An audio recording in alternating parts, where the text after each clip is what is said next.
Hi hello welcome to run TV Telugu. నేను మీ సిరివేల్ Charan Kumar. Sir అంటే ఏమిటి, ఓటర్ల జాబితాలో ఎందుకు వివాదం, పూర్తి వివరాలు ఈ వీడియోలో మనం తెలుసుకునే ప్రయత్నం చేద్దాం. ఇటీవల దేశవ్యాప్తంగా ఎన్నికల రాజకీయాల్లో ఎక్కువగా వినిపిస్తున్న పదం సర్. చాలా మంది సర్ అంటే ఏమిటి, ఎందుకు ఈ ప్రక్రియ చేయబడుతున్నారు, దీనివల్ల ఓటర్లకు ఎలాంటి ఉపయోగం ఉంటుంది అనే సందేహాలు వ్యక్తం చేస్తున్నారు. ఈ వీడియోలో సర్ గురించి పూర్తి వివరాలు తెలుసుకుందాం. ముందుగా సర్ అంటే స్పెషల్ ఇంటెన్సివ్ రివిజన్, తెలుగులో చెప్పాలంటే ప్రత్యేక సమగ్ర ఓటర్ల జాబితా సవరణ కార్యక్రమం. అంటే ఎన్నికల సంఘం ఇప్పటికీ ఉన్న ఓటర్ల జాబితాను పూర్తిగా పరిశీలించి ఇది ఖచ్చితంగా ఉందా లేదా అనే విషయాన్ని నిర్ధారించే ప్రత్యేక ప్రక్రియ. ఈ ప్రక్రియలో ఏం చేస్తారు? ఈ సవరణలో ప్రధానంగా 4 అంశాలను పరిశీలిస్తారు. మొదటిది, 18 సంవత్సరాలు నిండిన కొత్త అర్హులైన పౌరులను ఓటర్ల జాబితాలో చేర్చడం. రెండవది, మరణించిన వ్యక్తుల పేర్లను తొలగించడం. మూడవది, ఒక ప్రాంతం నుంచి మరొక ప్రాంతానికి శాశ్వతంగా మారిపోయిన వారి పేర్లను అవసరమైన విధంగా సవరించడం లేదా తొలగించడం. నాలుగవది, పేరు, వయస్సు, లింగం, చిరునామా వంటి వివరాల్లో ఉన్న తప్పులను సరిదిద్దడం. ఈ ప్రక్రియ పూర్తయిన తర్వాత మరింత ఖచ్చితమైన ఓటర్ల జాబితా సిద్ధమవుతుంది. అయితే ఇప్పుడు ఎందుకు చర్చ జరుగుతోంది? సాధారణంగా ఎన్నికల సంఘం ప్రతి సంవత్సరం ఓటర్ల జాబితాను సవరిస్తుంది. కానీ స్పెషల్ ఇంటెన్సివ్ రివిజన్ అనేది సాధారణ వార్షిక సవరణ కంటే విస్తృతమైన ప్రక్రియగా పరిగణించబడుతుంది. ఆ సమయంలో ప్రతి ఓటరు వివరాలను మరింత లోతుగా పరిశీలించే అవకాశం ఉంటుంది. అందుకే రాజకీయ పార్టీలు కూడా ఈ ప్రక్రియపై ప్రత్యేక దృష్టి పెడతాయి. వివాదం ఎందుకు వస్తుంది? సర్ ప్రకటించిన ప్రతిసారి కొన్ని ప్రశ్నలు ముందుకు వస్తూ ఉంటాయి. కొంతమంది అర్హులైన ఓటర్లు పేర్లు పొరపాటున తొలగిపోతాయేమో అని ఆందోళన వ్యక్తం చేస్తూ ఉంటారు. మరికొందరు డూప్లికేట్ పేర్లు, నకిలీ నమోదులు, మరణించిన వారి పేర్లు తొలగించడానికి ఈ ప్రక్రియ అవసరమేనని వాదిస్తూ ఉంటారు. రాజకీయ పార్టీలు కూడా తమ తమ అభిప్రాయాలను వెల్లడిస్తూ ఒకరిపై ఒకరు విమర్శలు చేసుకుంటూ ఉంటారు. ఓటర్లుగా మనం ఏం చేయాలి? ప్రతి ఒక్క ఓటరు తన పేరు ఓటర్ల జాబితాలో ఉందో లేదో తప్పకుండా ఒకసారి పరిశీలించుకోవాలి. పేరు లేకపోతే లేదా పేరు, చిరునామా, వయస్సు వంటి వివరాల్లో తప్పులు ఉంటే ఎన్నికల సంఘం సూచించిన విధానంలో దరఖాస్తు చేసి వాటిని సరిదిద్దుకోవాలి. ఎందుకంటే ఓటు హక్కు ప్రజాస్వామ్యంలో అత్యంత విలువైన హక్కు అని గుర్తుంచుకోవాలి. సర్ అనేది ఎన్నికల సంఘం నిర్వహించే పరిపాలనా ప్రక్రియ. అయితే ఈ ప్రక్రియ ఎలా అమలవుతుంది? ఎవరెవరి పేర్లు చేర్చబడ్డాయి, ఎవరెవరి పేర్లు తొలగించబడ్డాయి, నిబంధనలకు సమానంగా అమలవుతున్నాయా లేదా వంటి అంశాలపై రాజకీయ పార్టీలు, పౌర సమాజ సంస్థలు, ప్రజలు తమ అభిప్రాయాలు వ్యక్తం చేయడం కూడా ప్రజాస్వామ్యంలో సహజమే. కాబట్టి వదంతులను నమ్మకుండా అధికారిక సమాచారం ఆధారంగా మీ ఓటర్ వివరాలను ఒకసారి తప్పకుండా పరిశీలించుకోండి. ఇప్పుడు బిఎల్ఓ గురించి తెలుసుకుందాం. బిఎల్ఓ అంటే బూత్ లెవెల్ ఆఫీసర్. వీరు ఎన్నికల సంఘం నియమించే అధికారులు. సాధారణంగా ప్రభుత్వ ఉద్యోగులు లేదా ఉపాధ్యాయులు ఈ బాధ్యతలు నిర్వహిస్తారు.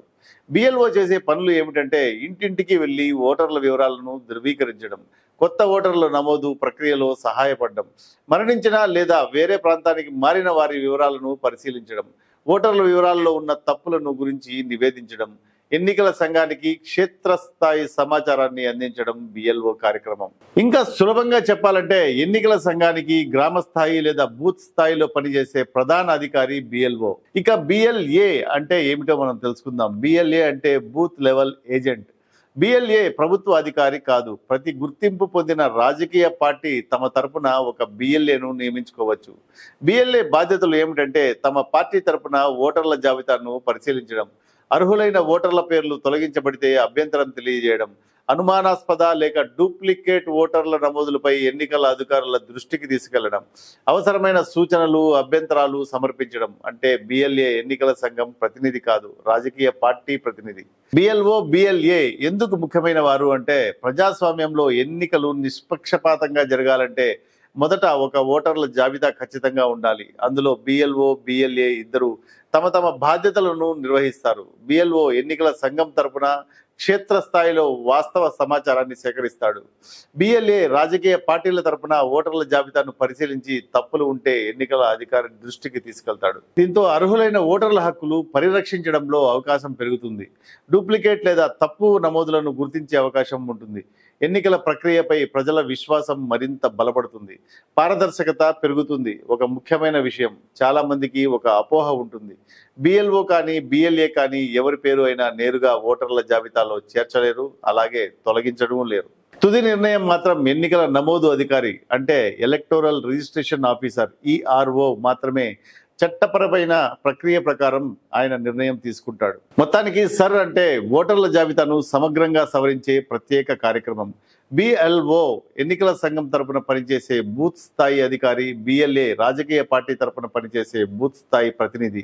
ప్రజాస్వామ్యంలో ఖచ్చితమైన ఓటర్ల జాబితా, పారదర్శకమైన ఎన్నికలు, ప్రతి అర్హుడికి ఓటు హక్కు అందేలా చూడడంలో ఈ ముగ్గురి పాత్ర ఎంతో కీలకమైనది.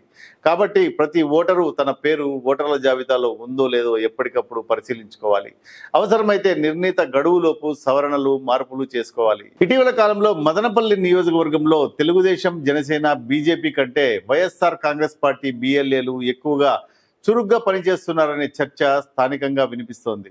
అయితే ఒక్క విషయంపై మాత్రం చాలా మంది ఏకాభిప్రాయం వ్యక్తం చేస్తున్నారు.